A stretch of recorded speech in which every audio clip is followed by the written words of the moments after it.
किसान बहनों और भाइयों, नमस्कार। कृषि दर्शन में आपका स्वागत है। कार्यक्रम की शुरुआत करने से पहले एक नज़र डालते हैं आज के विषयों पर। खबरें खेती की, मौसम की जानकारी तो होंगे ही, साथ में आपको दिखाएंगे प्रधानमंत्री फसल बीमा योजना क्या है और इसको लेकर सरकार पूरे देश में किसान जागरूकता अभियान चला रही है, उसकी एक रिपोर्ट दिखाएंगे। अब कार्यक्रम की शुरुआत करते हैं। इन दिनों कृषि के क्षेत्र में कौन कौन सी खबरें सुर्खियों में रही, आइए आपको दिखाते हैं खबरें खेती से। पशुधन को आपदा प्रबंधन से बचाने के लिए सरकार के नए प्रयास। नारियल पैदावार में उतार चढ़ाव, दामों में बढ़ोतरी के आसार और कपास बुआई के समय वैज्ञानिक सलाह। नमस्कार, खबरें खेती के में आपका स्वागत है। मैं हूं शीला मिश्रा और अब खबरें विस्तार से। आने वाले समय में बदलती जलवायु से प्रभावित मौसम कहीं सूखा तो कहीं बाढ़ की स्थिति पैदा करेगा। ऐसी ही संभावनाओं को ध्यान में रखते हुए केंद्र सरकार द्वारा पशुधन को बचाने के लिए कदम उठाते हुए प्राकृतिक आपदा कार्य बल तैयार किया जा रहा है। प्रस्तुत है इससे जुड़ी ये रिपोर्ट। भारत मौसम विभाग की सूचना के अनुसार इस वर्ष जहां गर्मी ज्यादा पड़ेगी, वहीं भरपूर बारिश का आना भी तय है। ऐसी दशा में प्राकृतिक आपदाओं का आना स्वाभाविक है, जो बाढ़ और सूखे की स्थिति पैदा करेंगी। इस स्थिति को ध्यान में रखते हुए केंद्र सरकार द्वारा पशुधन सुरक्षा की दिशा में विशेष तैयारियां की जा रही हैं। इसके लिए प्राकृतिक आपदा कार्यबल का पुनर्गठन कर प्रशिक्षण के घटक को विशेष तौर पर मजबूत किया जाएगा। केंद्रीय कृषि मंत्री श्री राधा मोहन सिंह द्वारा देश के प्रमुख पशु चिकित्सा अनुसंधान संस्थानों को आगे आने और समन्वय की ताकीद की गई है। ज्ञात हो कि आम बजट 2016-17 में इसके लिए 1600 करोड़ रुपए का प्रावधान रखा गया है, जो कि गत वर्ष से काफी अधिक है। गर्मी में राहत दिलाता नारियल स्वयं गर्मी की चपेट में है। सर्वेक्षण आधारित रिपोर्ट के अनुसार दक्षिण भारत के बड़े क्षेत्र में नारियल का उत्पादन उतार चढ़ाव की स्थिति में है। इसका प्रभाव नारियल के खुदरा दामों में बढ़ोतरी पर भी पड़ेगा। आइए देखते हैं ये रिपोर्ट। गर्मी में तरावट पहुंचाती फसलों में नारियल पूरे देश में अपना स्थान बनाए हुए है, मगर पिछले वर्ष और इस वर्ष मौसम की तुरक मिजाजी ने इसके उत्पादन को प्रभावित किया है। नारियल विकास बोर्ड की सर्वेक्षण रिपोर्ट के अनुसार इधर नारियल उत्पादन में गिरावट दर्ज की गई है। प्रमुख नारियल उत्पादन राज्य आंध्र प्रदेश में 31%, तो कर्नाटक में 22% की गिरावट आई है, जबकि केरल राज्य में इसके उत्पादन के बेहतर परिणाम देखे गए हैं। अप्रैल, मई और जून की बढ़ती गर्मी के कारण इसके खुदरा मूल्य में तेजी से बढ़ोतरी होने की संभावना व्यक्त की जा रही है। कपास बुआई का समय आ गया है। उत्तर भारत के पंजाब, हरियाणा एवं राजस्थान राज्यों में किसानों ने कपास की बुआई शुरू कर दी है। इस मौसम में कपास की अच्छी पैदावार हो, इसके लिए किसान भाइयों से आग्रह है कि वो कपास विशेषज्ञों की सलाह को ध्यान में रखें। कपास हमारी नकद फसल है। खरीफ मौसम की मुख्य फसल कपास की बुआई का समय शुरू हो गया है।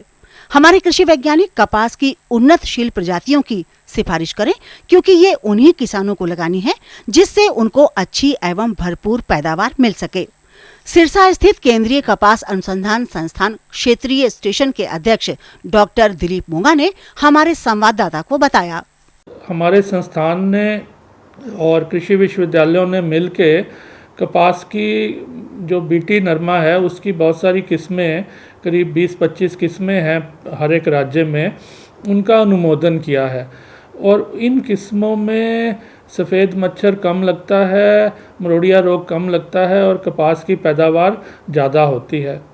तो सभी किसान भाई हमारे संस्थान से, कृषि विश्वविद्यालय से, राज्य सरकार से या कृषि विज्ञान केंद्रों से जो ये किस्में हैं इसकी जानकारी लेकर ही इनकी बिजाई करें।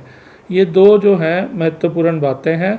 इसके साथ साथ देसी किस्मों का हमने पिछले साल भी देखा, उसमें सफ़ेद मक्खी कम आती है, उसका हमला कम होता है, उनकी पैदावार भी ज़्यादा होती है, किसानों को भाव भी अच्छे मिलते हैं। तो देसी किस्में बहुत सारी हैं हमारी, जैसे संस्थान की CICR 1, 2 और 3 नंबर की किस्में हैं, और इसी तरह विश्वविद्यालयों की भी किस्में हैं। हरियाणा कृषि विश्वविद्यालय है, उसकी HD 123 HD 432, इस तरह से किस्में हैं। तो इन किस्मों का अगर आप ध्यान से लगाएंगे और जल्दी से जल्दी हफ्ते 10 दिन में बिजाई करेंगे तो आपको इससे भी बहुत ज़्यादा लाभ होगा। लगातार बढ़ता तापमान फसलों की कार्यप्रणाली में बदलाव ला रहा है। तो आइए जाना जाए कि देश के विभिन्न भागों में मौसम का क्या हाल है और उसके अनुरूप क्या कुछ कृषि कार्य किए जाएं। अगले 24 घंटों में उप हिमालयी पश्चिम बंगाल, सिक्किम, असम, मेघालय, नागालैंड, मणिपुर, मिजोरम, त्रिपुरा तथा केरल में भारी बारिश होने की संभावना है। अगले 24 घंटों में अरुणाचल प्रदेश, सिक्किम, असम, मेघालय, दक्षिण आंतरिक कर्नाटक तथा केरल में भारी बारिश हो सकती है। खेती की खबरों में आज इतना ही। कृषि दर्शन कार्यक्रम में और अधिक रोचक तथा ज्ञानवर्धक जानकारियों के लिए देखते रहिए कृषि दर्शन। ये लो और बताओ। बस। अरे ये क्या भैया जी, बस इतनी सी रासायनिक खाद? किसानी छोड़ रहे हो क्या? किसानी नहीं, नादानी छोड़ रहे हैं। मिट्टी की जांच कराई है। अब तो लालाजी जितनी जरूरत है उतने ही उर्वरक खेत में डालेंगे। हाँ, किसान भाई आज ही अपने जिले की नजदीकी भूमि परीक्षण प्रयोगशाला में मिट्टी की जांच जरूर करवाएं और मिट्टी में पोषक तत्व, नमी व पौधे के विकास को देखते हुए केवल जरूरत के अनुसार ही पोषक तत्व डालें। और हाँ, मिट्टी में गंधक, जस्ता, बोरोन जैसे सूक्ष्म पोषक तत्वों का पता लगाना भी न भूलें। उर्वरक और जैविक खाद के सही उपयोग से भूमि का उपजाऊपन बनाए रखें, उत्पादकता बढ़ाएं, खर्चा घटाएं और बहुमूल्य विदेशी मुद्रा बचाने में भी सहयोग दें। और हाँ, धीमी गति से नाइट्रोजन उपलब्ध कराने वाले उर्वरकों जैसे नीम लेपित यूरिया को प्राथमिकता दें और यूरिया का पत्तों पर छिड़काव करें। अरे वाह, तू तो सचमुच समझदार हो गया रे। अधिक जानकारी के लिए संपर्क करें जिला कृषि अधिकारी या किसान कॉल सेंटर। एक बहुत ही अच्छी स्कीम किसानों के लिए प्रधानमंत्री फसल बीमा योजना शुरू की गई है भारत सरकार द्वारा। इसकी क्या क्या उपलब्धियां हैं और इसके लिए किसानों को कैसे जागरूक किया जाए, इसको लेकर पूरे देश में जागरूकता अभियान चल रहे हैं। ऐसा ही एक अभियान पिछले दिनों मथुरा में संपन्न हुआ। आइए आपको उसकी एक रिपोर्ट दिखाते हैं। सूरज की गर्माती किरणों की तपिश से पपड़ाई धरती हो या फिर बारिश का कहर, बाढ़ या फिर कोई अन्य प्राकृतिक आपदा, सभी से चौपट होती है फसल और चोट खाता है किसान। इस कहर से पनपे घावों पर मरहम लगाती भारत सरकार की किसान हितकारी योजना आई है, प्रधानमंत्री फसल बीमा योजना। किसानों को इस योजना की जानकारी देने के लिए देश भर में जन जागरूकता सम्मेलन आयोजित किए जा रहे हैं। इसी श्रृंखला में 445वां किसान जागरूकता सम्मेलन गत सप्ताह मथुरा स्थित उत्तर प्रदेश दीनदयाल उपाध्याय पशु चिकित्सा विज्ञान विश्वविद्यालय एवं गौ अनुसंधान संस्थान परिसर में आयोजित किया गया। इस अवसर पर मथुरा जनपद की लोकप्रिय सांसद सुश्री हेमा मालिनी मुख्य अतिथि थीं। उन्होंने कार्यक्रम का शुभारंभ दीप प्रज्वलित करके किया। इस अवसर पर भारतीय कृषि अनुसंधान परिषद के उप महानिदेशक प्रसार, मथुरा जिले के मुख्य विकास अधिकारी, विश्वविद्यालय के कुलपति डॉक्टर KML पाठक तथा अन्य गण्यमान्य व्यक्तियों के साथ साथ दूर दराज के गांवों से आए किसान भाई भी उपस्थित थे। किसानों के अपार समूह को संबोधित करते हुए श्री मनीष कुमार ने बीमा योजना के प्रमुख घटकों पर प्रकाश डाला और क्षेत्र विशेष की उपलब्धियों को स्पष्ट भी किया। हमारा जो देश है वो कृषि प्रधान देश है और बहुत सारी भारत सरकार की योजनाएं और प्रदेश सरकार की योजनाएं अभी कृषि क्षेत्र में सुधार के लिए संचालित हैं। अगर हम फसल बीमा की बात करें और मथुरा जनपद की बात करें तो पिछले जो रबी का सीज़न था, उस रबी के सीज़न में हमारे यहाँ लगभग 10 करोड़ रुपए बीमा की धनराशि आई थी और खरीफ के सीज़न में हम लोगों ने थोड़ा आपको प्रोत्साहित किया, आप लोगों ने बढ़ चढ़ के हिस्सा लिया और फसल का भी नुकसान हुआ। तो पिछले खरीफ के सीज़न में 37 करोड़ रुपए लाभार्थियों कृषकों के खाते में फसल बीमा का गया। उसमें जो किसानों का योगदान था वो 6 करोड़ रुपए था। अलग अलग प्रीमियम के माध्यम से किसान भाई बंधुओं ने 6 करोड़ रुपए दिए और बदले में फसल नुकसान हुआ तो बीमा कंपनियों ने 37 करोड़ रुपए अलग अलग बैंकों में अलग अलग किसानों के खातों में पहुंचा दिया। किसान हित के लिए सरकार ढेर सारी योजनाएं चला रही है। हमारी मशीनरी भी आपकी अपनी योजनाओं को जमीन तक क्रियान्वित करने के लिए पूरा प्रयास कर रही है, लेकिन आप लोगों को भी बढ़ चढ़कर हिस्सा लेना होगा। ICAR के उप महानिदेशक प्रसार ने स्पष्ट किया कि कार्यक्रम पूरी तरह से किसानों को समर्पित है और प्रधानमंत्री फसल बीमा योजना के उद्देश्य को उजागर करता है। आपको जान करके खुशी होगी कि पूरे देश में इस तरह के 444 कार्यक्रम हुए हैं पूरे देश में। कल शाम तक की जो रिपोर्ट हमारे पास थी, और करीब 32-33 केंद्रीय मंत्री उसमें गए हैं और 250 से अधिक सांसद महोदय गए हैं, और राज्यों के MLA भी 200 से अधिक गए, और जो मंत्रीगण हैं राज्यों के, जिलाधिकारी हैं, कमिश्नर हैं। तो ये पूरे देश में इस तरह का जो जागरूकता फैलाने की बात की जा रही है वो इसलिए की गई कि ये योजना पहले बार लाई गई है ये जानने के बाद कि जो तमाम योजनाएं पहले बीमा की चलाई गई, कृषि बीमा की चलाई गई, उससे किसानों को लाभ नहीं मिला जिसकी अपेक्षा थी। इस अवसर पर विषय से जुड़ा गौ संवर्धन को समर्पित एक प्रकाशन का विमोचन भी मुख्य अतिथि द्वारा किया गया। साथ ही मंचासीन गणमान्यों को विश्वविद्यालय की ओर से स्मृति चिन्ह देकर सम्मानित किया गया।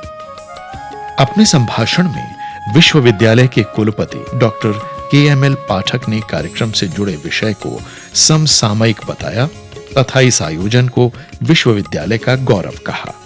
भाइयों, जैसा आप जानते हैं, पंडित दीनदयाल उपाध्याय पशु चिकित्सा विज्ञान विश्वविद्यालय एवं गौ अनुसंधान संस्थान इस जनपद का एक बहुत उच्च संस्थान है।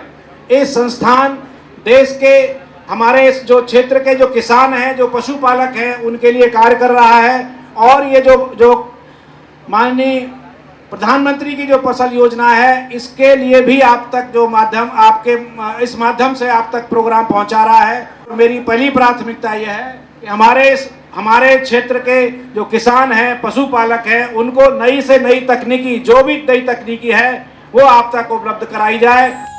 सांसद सुश्री हेमा मालिनी के स्नेहपूर्ण और आश्वासन भरे शब्दों को किसानों के विशाल समूह ने ध्यान से सुना। सुश्री हेमा मालिनी ने क्षेत्र की कृषि सफलताओं और योजनाओं के बारे में भी विस्तार से जानकारी दी। मैं जानती हूँ मथुरा में बहुत सारे किसान भाई हैं और हमारा देश ही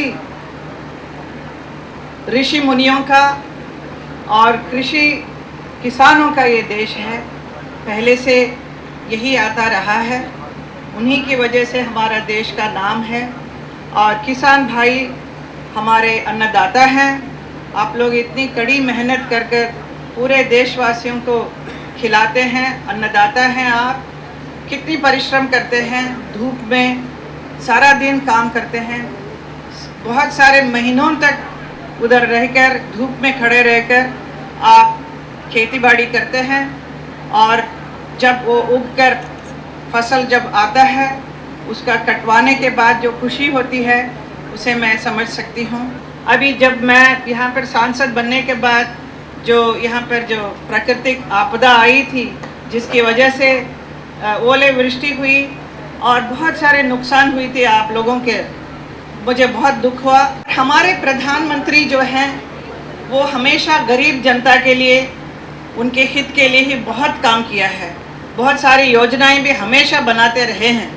और अभी किसानों का जब इतना तकलीफ हुआ तो उसके लिए उन्होंने पूरी तरह से बहुत सारी योजनाएं बनाई हैं, जिसे प्रकट करने के लिए ही आज का ये कार्यक्रम है।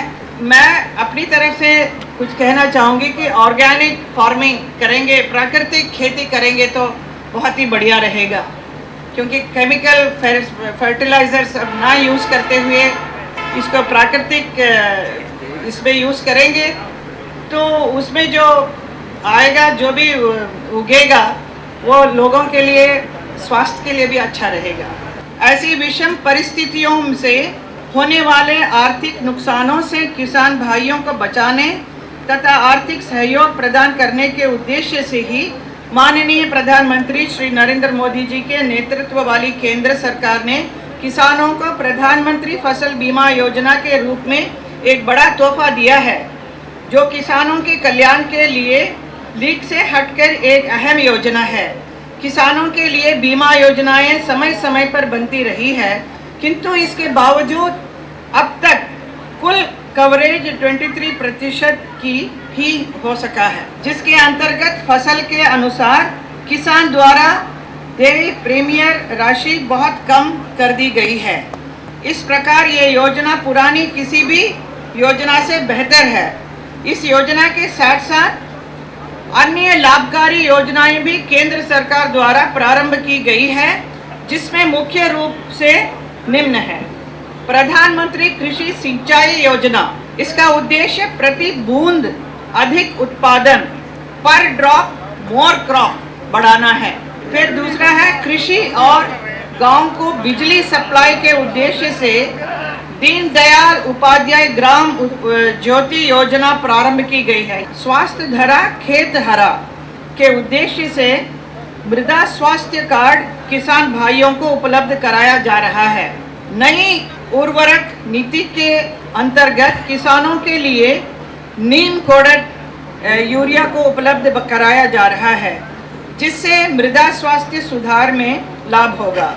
इस यूरिया में दाने के ऊपर नीम की एक परत चढ़ी रहती है, जिससे नाइट्रोजन फसल को धीरे धीरे लंबे समय तक उपलब्ध होता रहता है तथा उत्पादन में बढ़ोतरी भी होती है। इतना ही नहीं, ब्रज की अमूल्य धरोहर एवं भगवान श्री कृष्ण की प्रिय गायों के संरक्षण एवं विकास हेतु माननीय प्रधानमंत्री जी ने उनके नेतृत्व में राष्ट्रीय गोकुल मिशन की स्थापना की गई है।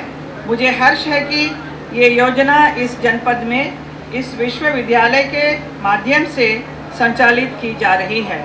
मुझे पूरी उम्मीद है कि ये नई फसल बीमा योजना देश के किसानों का भाग्य बदल देगी। सुश्री हेमा मालिनी ने क्षेत्र की कृषि सफलताओं और योजनाओं के बारे में भी विस्तार से जानकारी दी। मैं जानना चाहूँगा कि आप इस क्षेत्र के किसान के लिए क्या कुछ सोच करके आए? उनके लिए अच्छी सब समृद्धि हो, वो जो किस तकलीफ से गुजर रहे हैं उससे उठकर आए वो, क्योंकि ये समस्या पूरे देश में है, किसानों के साथ हो रहा है।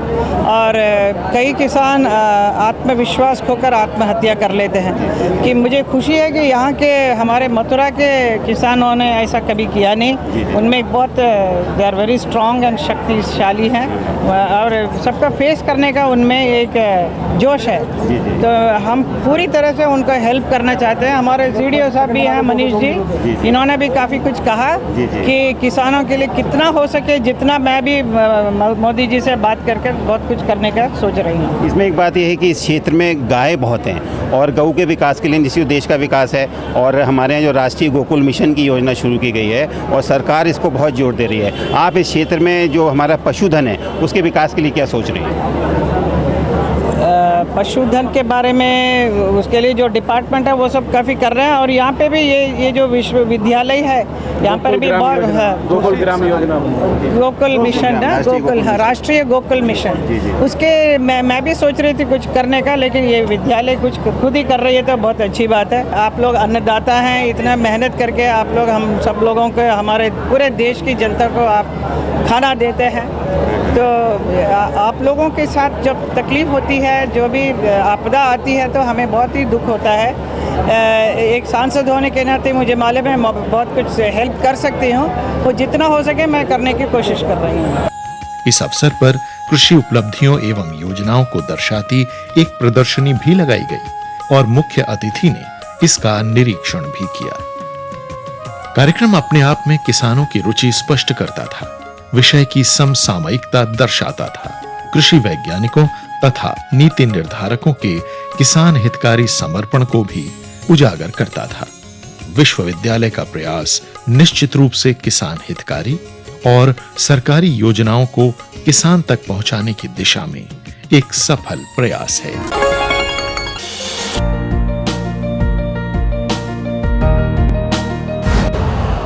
यूरिया का स्वदेशी उत्पादन 70 लाख टन बढ़ाने के लिए 6 उर्वरक संयंत्रों का उद्धार किया जा रहा है। FCIL के गोरखपुर, सिंदरी, तलचर और रामागुंडम संयंत्र, HFCL की बरौनी इकाई और BVFCL की नामरू फोर्थ। सोने पर सुहागा ये है कि देश में अब बनेगा सिर्फ नीम लेपित यूरिया, क्योंकि इससे होगा किसानों का फायदा ही फायदा। अनाज का उत्पादन 10% तक बढ़ेगा। बढ़ेगी 10 से 15% नाइट्रोजन क्षमता।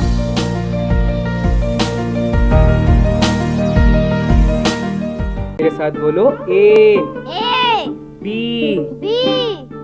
अरे नादान, बच्चे को एबीसी सिखा रहा है। अरे काम धंधे की एबीसी तू कब सीखेगा? ये देख विज्ञापन।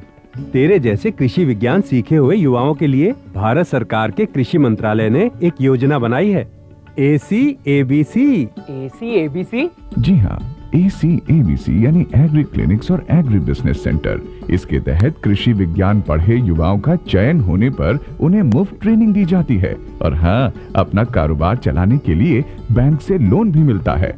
इसके साथ ही अगर युवा अपने इलाके के किसानों की खुशहाली के लिए उन्हें खेती बाड़ी व अपने कारोबार से जुड़ी लाभदायक जानकारी देते रहेंगे तो उन्हें लोन पर 36 से 44% तक की सब्सिडी भी मिलेगी। तब तो मैं जरूर सीखूंगा काम धंधे की ABC। शाबाश, चलो अपनाएं स्वरोजगार, खेती में हो विकास अपार। आपको हमारा कार्यक्रम कृषि दर्शन कैसा लगा? अपने सुझाव, प्रतिक्रियाएं एवं सवाल हमें इस पते पर भेजें। कृषि दर्शन, कमरा नंबर 10, CPC दूरदर्शन, खेलगांव, नई दिल्ली 110049। जुड़िए हमारे साथ ट्विटर पर twitter.com/कृषिदर्शन DD, फेसबुक पर facebook.com/कृषिदर्शन DD और देखिए कृषि दर्शन अब YouTube पर भी youtube.com/user/कृषिदर्शन DD। भेजें हमें मेल कृषिदर्शन DD@gmail.com पर। किसान भाइयों, चलते चलते आपको कल प्रसारित होने वाले कार्यक्रम के बारे में बता दें। कल हम आपकी चिट्ठी पत्रियों के जवाब देंगे, आपकी ईमेलों के जवाब देंगे और आपकी समस्याओं का हम समाधान कराएंगे अपने एक्सपर्ट से। आप देखना न भूलें। अब हम आपसे आज्ञा चाहते हैं कार्यक्रम समाप्त करने की। नमस्कार।